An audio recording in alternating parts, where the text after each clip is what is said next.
順流嘅方法。如果我哋逼件事去做出嚟，我哋行咗先，唔好理啦，唔係呢個方向，原來擺呢個方向啦，咁你會好辛苦嘅。點解我哋會叫身心？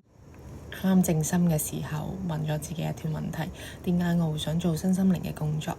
然後喺2個答案之後出現咗一個答案，就係我覺得呢個係一個靈嘅源頭，或者係一個自己嘅源頭。然之後我就突然間諗，點解我哋會叫身心靈？身心靈嘅工作係身心跟住靈，但係然後我發覺我哋做任何嘢嘅時候，如果我哋好順服可以完成一件事情，首先我哋要去個靈有個 inspiration， 或者係一個靜咗落嚟自己最源頭嘅指引，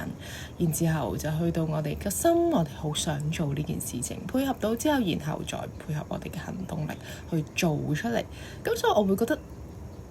應該係靈心身純粹係覺得應該會覺得身心靈身係好重要，因為我哋需要有個健康嘅容器、健康嘅載體。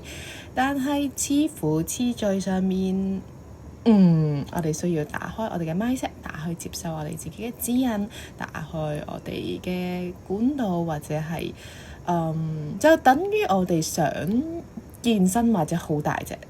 或者係好完美嘅身形嘅時候，其實首先我哋會接收咗呢一股能量，無論佢係一個集體意識，無論佢係一個收到一個信息，你需要健康你先可以做某樣嘢。你接收咗有呢個 idea 嘅時候，然之後你會覺得係啊，我好想做，然之後你咪去做 gym， 咁就會係spirit， 跟住係你嘅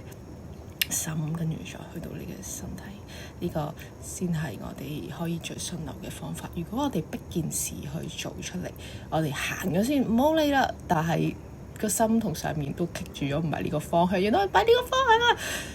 咁你會好辛苦嘅，因為好似唔係好啱嘅方向。好，今日分享完畢。